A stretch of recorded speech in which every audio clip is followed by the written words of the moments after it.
Good day, everyone. Today we will going to talk about the Marxist tradition of political sociology or the Marxist perspective of political sociology. Karl Marx was born May 5, 1818 and died March 14, 1883. Marx was a German philosopher during the 19th century, a revolutionary sociology historian and economist. He worked primarily in the realm of political philosophy and was a famous advocate for communism. He published with Pride Engels the Communist Manifesto, the most celebrated pamphlet in the history of the socialist movement. He was also the author of the movement's most important book, Das Kapital. In many respects, it is far from the evident that the state should have a central place in the Marxist analysis of capitalism, given their overwhelming theoretical commitment to the view that this economic relation which ultimately determine all social and political life.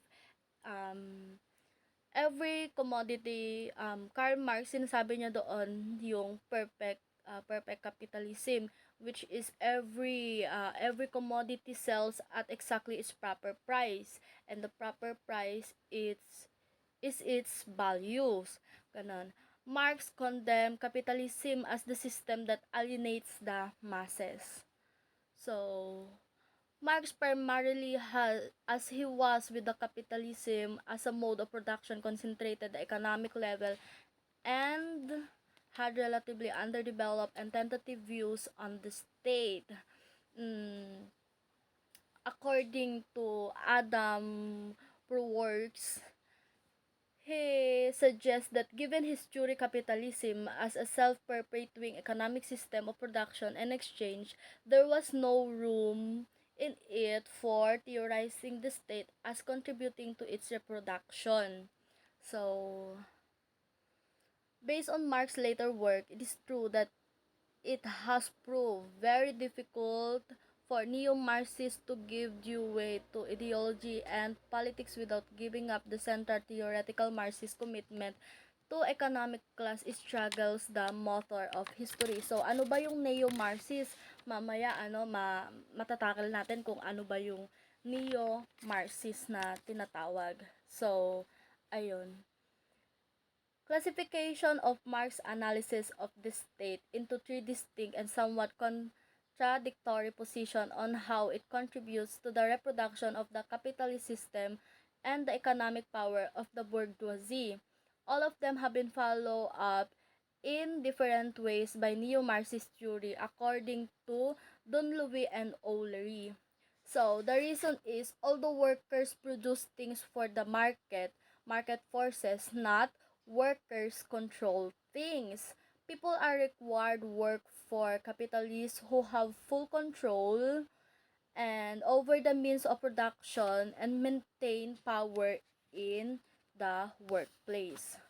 So, ayan, yung model ni Dunleavy and O'Leary, yung arbiter model, is economic power.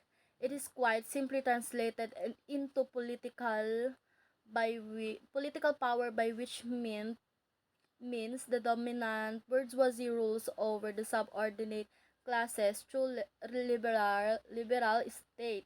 Second, in his more empirical writings, Marx suggested a different model of the state. So, ayan yung arbit, arbiter model ni Dunleavy and O'Leary. The elaboration of state institution has been closely associated with the development of antagonistic class interests, and their function have always included the reinforcement of the system of class rule enshrined in the existing social order of by suppressing acts of resistance and revolt by subordinate classes. So, ito yung 18th Brumaire of Louis Bonaparte sketches the modern state in such a way as to suggest its relative autonomy from interests of the bourgeoisie. So, Karl Marx stated that men make their own history, but they do not make it as they please. They do not make it under self-selected circumstances, but under circumstances existing already, given and transmitted from the past. So, next. The modern state has grown so strong, so powerful that in exceptional circumstances, when the bourgeoisie cannot completely dominate the other classes against which it must contend, it may serve as a forum for competing interests and ostensible mediator, and may even act independently to limit the bourgeoisie's power. State power does not hover in the mid-air. At the political level, only class interests are represented. So eventually, economic power will determine how state power is exercised to be employed. Marx suggested a third model of the state, which is the functionalist version. The state is superstructural, determined entirely by changes in economic base of society. The state is superstructural, meaning it is entirely determined by changes in the economic base of society, depending on how directly the bourgeoisie manage state institution or the balance of forces in society. The state apparatus, government, and legal forms all function to optimize the condition for capital accumulation. After Marx's death, this economistic model of capitalist production was Marxist orthodoxy. Kautsky and Plekhanov concerned above all to establish Marxism as rigorous science, worked to discover the historical laws by which the economy developed. He worked to establish Marxism as rigorous science by discovering the historical laws by which the economy developed. As a result, they reduced the superstructure political, ideological, and cultural to economic-based emanations. Anthony Gramsci was a founding member and one-time leader of the Italian Communist Party. And also, he was the first Marxist to theorize the ideological and political superstructures as relatively autonomous of the economic base. Also, he was a major influence on other neo-Marxists such as Louis Althusser. The key term for Gramsci is hegemony, which means the way in which the dominant class gains consent for its rule through compromises and alliances with some class and fractions and the disorganization of others, and also the way in which it maintains the rule in a state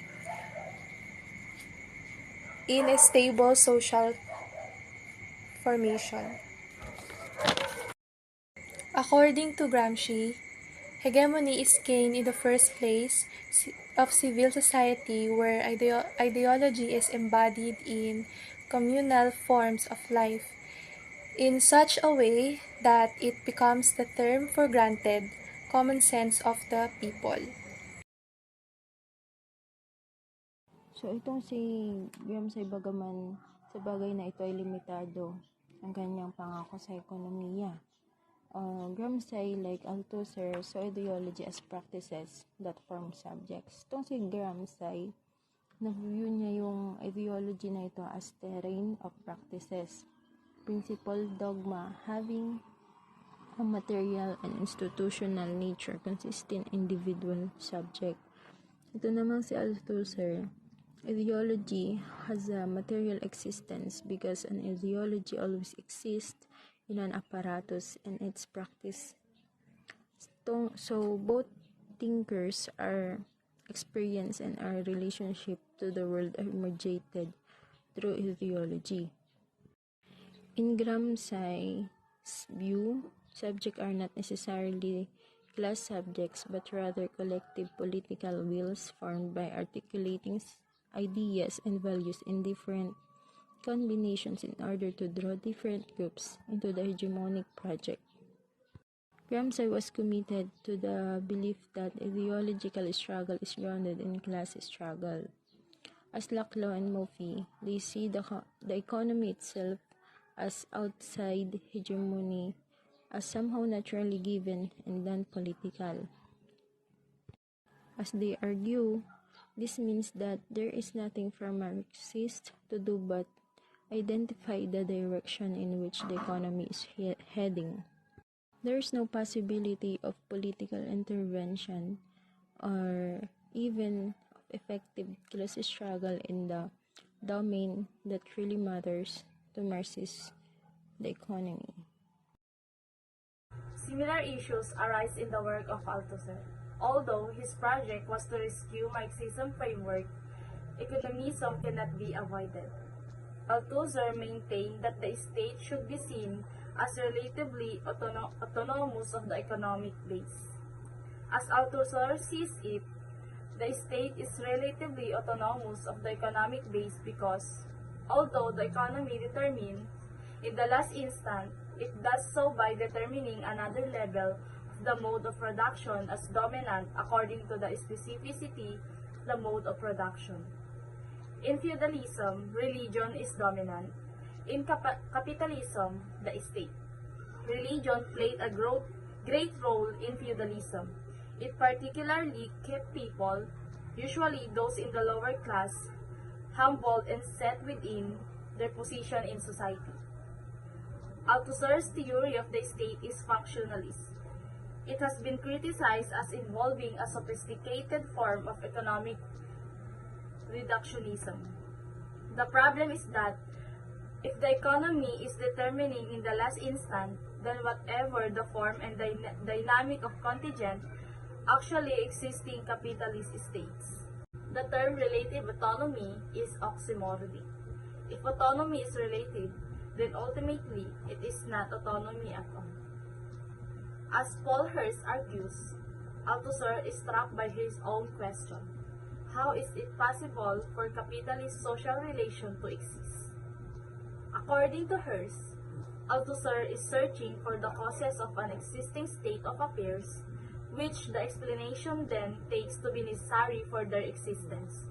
In effect, the consequences make the causes necessary. The conclusion that Hirst drawn from this is that if the relative autonomy of the state is to be taken seriously, there can be no reduction of the political to the economic.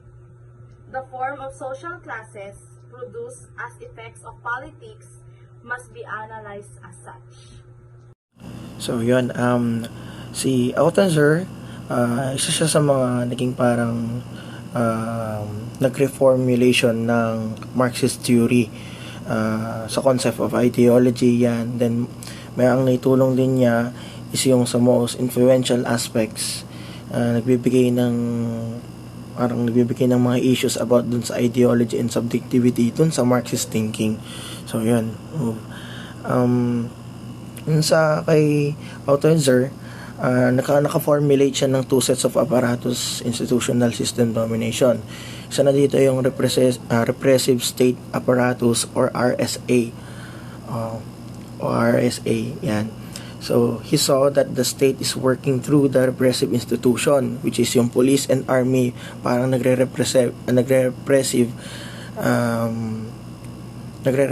or nagbibigay ng kapangyarihan, ganon. And then, pero naka-embedded pa rin yun sa state institution. For him, mixture of public and private institution includes those of education, family, trade union, and religion.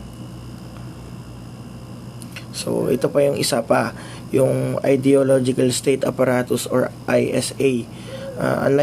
Unlike sa RSA, ang ISA ay parang less operational or nag-ooperate ng force, nagle-less operate ng force and politics. Pero more on ideology siya.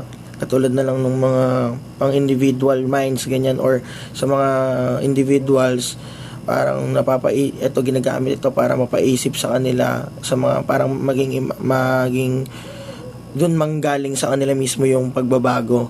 So usually sa example nito yung mga media, ganyan, education, families, religion, institutions, mga ganyan.